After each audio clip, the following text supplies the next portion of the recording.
अस्सलाम वालेकुम व्यूअर।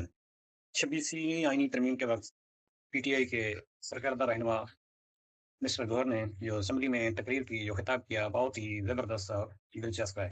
उन्होंने अपनी तकरीर में मियाँ नवाज शरीफ को आड़े हाथों लिया और उसे आईना दिखाया कि किस तरह आपने नए के वक्त काला कोट पहना और आज आप उसी अदलिया पर किस तरह बरत रहे हैं। मियाँ नवाज शरीफ ने जो शेर पढ़ा उसको भी आड़े हाथों लिया और मियाँ शबाज नवाज शरीफ को मुंह पर जो कुछ कहा, आइए मिस्टर गौहर की ये तकरीर सुनते हैं, उसके बाद इस पर तबसरा करते हैं। पाकिस्तानी आईनी तारीख और आज़ाद अदलिया के लिए एक सियाह दिन है। आज जो तरामीम होनी इस आइन में होने जा रही है, ये वो आइन है जिसके इब्तदाई अल्फाज यही है कि अदलिया आज़ाद होगा, लेकिन इन तरामीम के पास होने के बाद अदलिया को हमेशा के लिए महकूम बनाया जाएगा। ये कॉन्स्टिट्यूशनल कोर्ट नहीं बनाना चाह रहे जनाब स्पीकर, ये मलक कयूम कोर्ट बनाने जा रहे हैं। जनाब स्पीकर, आज हुकूमत बेंचेस पे बैठे वाले लोगों ने जिस अंदाज में पाकिस्तान की आज़ाद अदलिया को हुकूमत नुमाइंदगान ने तनकीद का निशाना बनाया है, इतनी तनकीद कभी हिस्ट्री में इन लोगों ने इंडिया, मोदी और कुलभूषण यादव पे नहीं की जिन्होंने अपने आज आज़ाद अदलिया पे की है। जनाब स्पीकर, मैं मियाँ साहब को एक चीज़ रिमाइंड कराऊंगा। मियाँ साहब, हिस्ट्री में जब से ये ईवान बना है, तीसरी मरतबा आप इस ईवान में आए हैं, आज पहली मरतबा बोला है और आज आपने पाकिस्तान की आज़ाद अदलिया की ये शेर पढ़ के आपने तौहीन की है। हम इसकी मजम्मत करते हैं। मियाँ साहब बताओ, वकीलों वाला काला कोट काली काटी टाई पहन के क्या सुप्रीम कोर्ट में आप नहीं गए थे? सुप्रीम कोर्ट के सामने खड़े होके मेमोगेट गेट तू नहीं बनवा रहा था? मियाँ साहब बताओ, वो मेमोगेट कमीशन किसने बनवाया था? मियाँ साहब गए थे। वो मियाँ साहब अपने काला कोट काली टाई पहन के मियाँ साहब ने केसर गू किया था और वो कमीशन वो बनवाया था जिसका सरबराह काजी फायज ईसा था। जनाब स्पीकर, बड़े सारे अच्छे जजेस गुजरे हैं, पाकिस्तान के चीफ जस्टिस अच्छे गुजरे हैं, लेकिन इंशाल्लाह काजी फाइसा साहब जाएंगे तो लोग हिस्ट्री लिखेंगे और हिस्ट्री में जस्टिस मुनीर को लोग भूल जाएंगे। जनाब स्पीकर, सबसे पहले मैं ये कहूं कि मियाँ साहब को भी रिमाइंड कराऊंगा, आज आपने जो अल्फाज अदा किए हैं, आजकल एक और शेर लिख दीजिएगा। आप अपने उन अल्फाज को भी याद रखो जो आज़ाद अदलिया, तो क्या आपके अल्फाज बैनुल अक़वामी अदालत में पाकिस्तान के खिलाफ इस्तेमाल हुए, उसके हक में भी एक शेर लिख दीजिएगा। जनाब स्पीकर, मैं आपको ये कह रहा हूँ, ये अल्फाज ये नहीं है, ये मैं आइन पे आता हूँ। सबसे पहले हमने इस आइन पे मौलाना साहब समेत हुकूमत के साथ किसी एक लफ्ज़ पे भी इत्तेफाक नहीं किया। मैं अभी आपको बताता हूँ जनाब स्पीकर। सबसे पहली बात यह है, आईनी तरीक़ेकार है। आइन में जब अमेंडमेंट हो रही है जनाब स्पीकर, अगर आप कानून साजी करें तो यह आर्टिकल 70 है।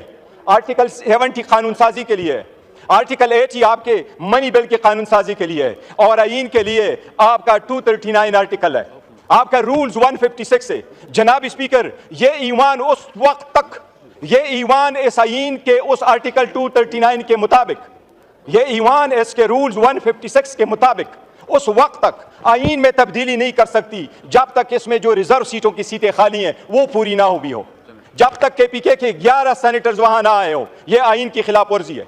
जनाब स्पीकर, मैं ये आपके नोटिस गुजार करा दूं, पाकिस्तान की सुप्रीम कोर्ट में एज ऑफ 16 सितंबर, ये डेटा मैंने सुप्रीम कोर्ट से लिया था, 16 सितंबर को लिया था, जब 15 सितंबर को ये कॉन्स्टिट्यूशनल अमेंडमेंट नहीं कर सके। जनाब स्पीकर, 65,200 केसेस इस वक्त सुप्रीम कोर्ट में पेंडिंग है। 65,200 केसेस में 148 केसेस कॉन्स्टिट्यूशनल है और 28 केसेस वो सो मोटो है। 176 केस की आड़ में ये कॉन्स्टिट्यूशनल कोर्ट बना रहे हैं। जनाब स्पीकर, ये कॉन्स्टिट्यूशनल कोर्ट ऐसे नहीं बना रहे हैं। ये चाह रहे हैं कि ये जिस तरीके से जजेस को महकूम करना चाहते हैं, ये चाहते हैं हर एक अदालत इनके मातहत हो। इसमें हैंड पे जजेस को ये उठाएंगे, वज़ीर आज़म पहली मरतबा चीफ जस्टिस की तैनाती करेगा, जजेस की वो तैनाती करेगा और उसके साथ रखेगा। जनाब स्पीकर, एक चीज रिकॉर्ड पे लाऊं, आपने कमेटी बनाई, इस ईवान की कमेटी में हर पॉलिटिकल पार्टी का नुमाइंदा शामिल था। आपने वो ईवान की कमेटी जब बनाई थी, उससे सबसे पहले ये तजवीज़ उमर अयूब खान साहब की थी, उसमें पार्लियामेंटेरियन का जिक्र था। जनाब स्पीकर, 10 प्रोसीडिंग्स हुई है। आपको सिर्फ ये मैं रिकॉर्ड बताता हूँ, आप देख लीजिएगा, ये कानून साजी होते हुए सिर्फ ये नहीं है कि आइन की खिलाफ वर्जी हो रही है, इस ईवान को मिसलीड किया गया। मैं शाह साहब का भी रिमाइंड, शाह साहब खुर्शीद शाह साहब मर थे, उसके साथ भी धोखा हुआ है, आपने उसका नोटिस लेना है। जब कमेटी बनी, खुर्शीद शाह साहब चेयरमैन हुए, तो मैंने मुखातिब करके खुर्शीद शाह साहब को कहा, मैंने कहा शाह साहब बड़ी जिम्मेदारी है, ये जिम्मेदारी निभा पाओगे? शाह साहब ने जवाब नहीं दिया था। जनाब स्पीकर, ये जब कमेटी में हम आए, सबसे पहला ड्राफ्ट इनकी खुर्शीद शाह साहब की जो कमेटी थी, जिस तरह रोयत हिलाल कमेटी को कभी चांद नजर नहीं आता, खुर्शीद शाह की कमेटी को कभी मुसव्विदा नजर नहीं आता। ये तो अच्छा हुआ मौलाना पापुलजैद है कि उसने लीक करवाया। जनाब स्पीकर, ये पहला ड्राफ्ट जब लीक हुआ, मैंने वजीर कानून साहब को कहा आपका ड्राफ्ट लीक हुआ है, क्या ये आपका ड्राफ्ट है? उसने एडमिट नहीं किया। सबसे पहला ड्राफ्ट रिकॉर्ड के मुताबिक जनाब स्पीकर 17 तारीख को हमारे पास आया, 56 आर्टिकल पे मुश्तमिल। आखिरी ड्राफ्ट ये आपके मेरे साथ हाथ में जनाब स्पीकर, ये वो ड्राफ्ट है जो मैंने अपने आमिर डोगर से नहीं लिया। ये वो ड्राफ्ट है जो मैंने पुलेन साहब को बुलाया, मैंने पुलेन साहब से कहा आप मुझे अपना ड्राफ्ट दे दे। वो कौन सा ड्राफ्ट है? ये वो ड्राफ्ट है जो खुर्शीद शाह साहब की कमेटी ने फाइनल किया। जनाब स्पीकर, सारे पार्लियामेंटेरियन के सामने इसने ये दावा किया कि ये ड्राफ्ट फाइनल है, ये पार्लियामेंट की तरफ से जा रहा है, ये ईवान में जब ड्राफ्ट आएगा वो इसके मुताबिक होगा। ये पुलेन साहब इनकी तरफ बैठे हुए हैं, उनसे आप पूछ ले। जनाब स्पीकर, ओवरनाइट क्या हुआ कि आपने ये मंजूर शुदा, हमारे तरफ से नहीं, मैं रिकॉर्ड पे दो चीजें आपको कहूं। हम उस ईवान पार्लियामेंट का हिस्सा थे, उस कमेटी का हम हिस्सा इसलिए थे कि उसमें लफ्ज लिखा था कि ये पार्लियामेंटेरियंस के लिए बनी है। हमने पार्लियामेंटेरियन का इशू उसके अंदर लाया था। हमने इस ईवान में बारहा उनको कहा था कि आपका कोई मैंडेट नहीं है कि आइन के आईनी तरमीम का मुसव्विदा आप तय कर ले। ये हम बारहा लेके आ चुके थे।